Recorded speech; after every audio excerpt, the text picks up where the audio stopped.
Père éternel, na ye jusqu'au kumisa yo connaître la yon Nzambe, parce que ma commune a yo le but que tout ce qui respire glorifie le nom de l'éternel. Yangwana Yahweh, na pema o pesingai, na signe reconnaissance, koya kozong sa sous le kumu pa na yon Nzambe. Parce que ceux qui yote na moni journée à l'élote, ceux qui yote, Yahweh na bikamwa, na rubenga na pe mutu na sena mokele oyote. Ezaka kayo Nzambe, yondo lobaki ete l'homme n'est pas le maître de son souffle.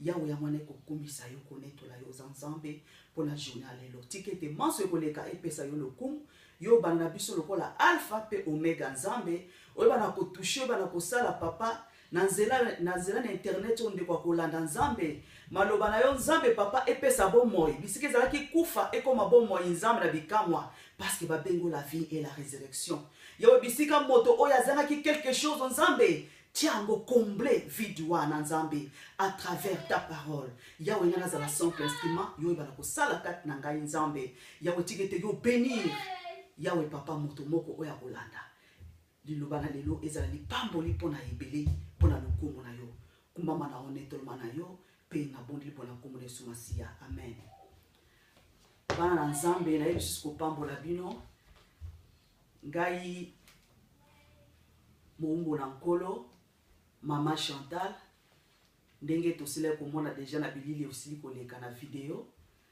nazali ko lobela bino une femme dans le plan de Dieu. Mbalana yebisa bino que une femme dans le plan de Dieu azali une femme oyo azali ko aider mobali. Lokola makomi na Nzambe totangaki ezaki na Genèse 2 tobandaki yango na 18 tu na 24. Kasi lelo tokozongela susu wana te o tosila ko lobela. Bolandaka na bilili wana elekaki.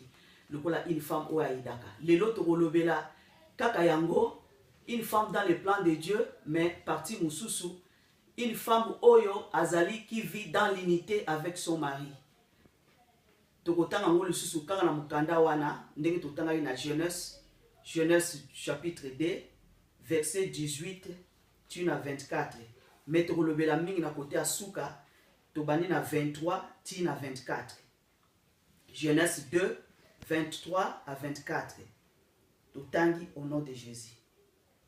Et l'Éternel dit, voici cette fois, celle qui est l'os de mes os, chair de ma chair, on l'appellera femme parce qu'elle a été prise de l'homme. 24. C'est pourquoi l'homme quittera son père et sa mère et s'attachera à sa femme et ils deviendront une seule chair. Amen. Donc, parti na biso alelo oyo, une femme qui vit dans l'unité, qui vit, azali inina mobali na ye, ezali mingi na verset oyo ya 24.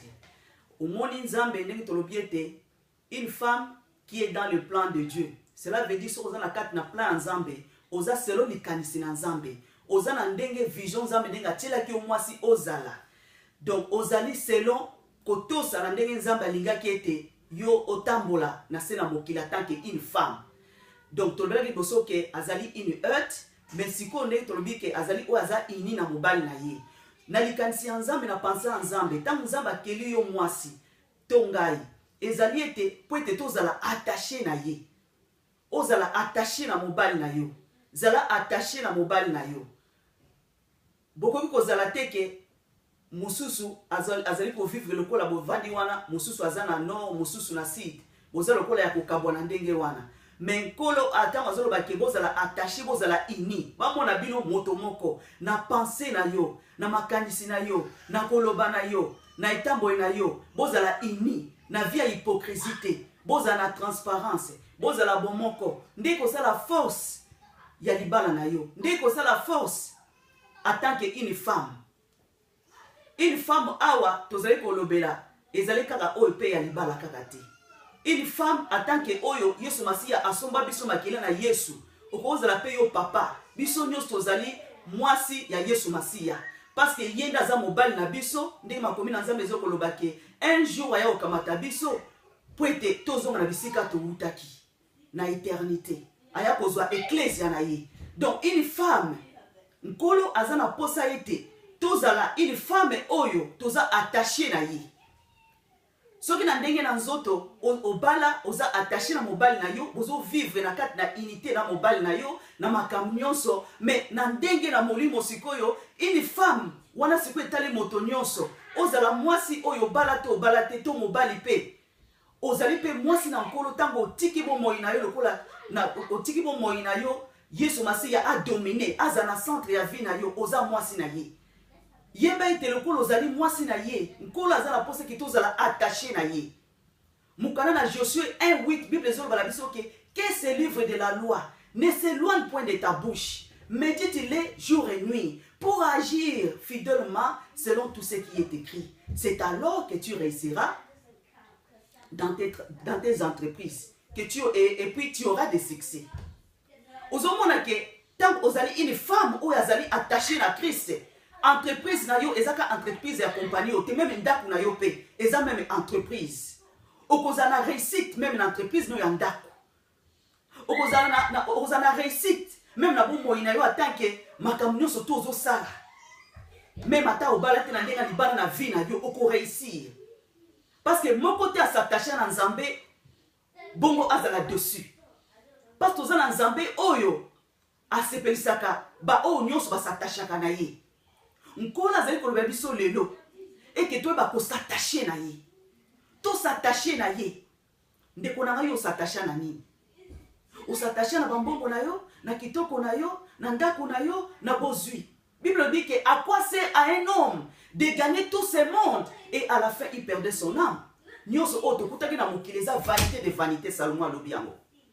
Kasi nkolo aza na posa que toi ba ko s'attacher na ye parce que tant on s'attacher na nkolo ye azali bomoi na seko. Mbilo ka mokili ekokufa ekotikala. Kasi soki to s'attacher na Christ kuna nde tozali na réussite. Kuna nde toza na bomoi. Kuna nde toza na succès. Kuna nde toza na paix. Véritable paix eza kati na Yesu. Eza na biloko ya mokili oyo te. Eza na kitoko na biso te, eza na bozwi te, eza kati na Yesu. Yesu aza na posa to s'attacher na ye. Le message ezalaki ete une femme qui est innée avec Christ, qui vit dans l'unité. Oyo aza attaché na Christ.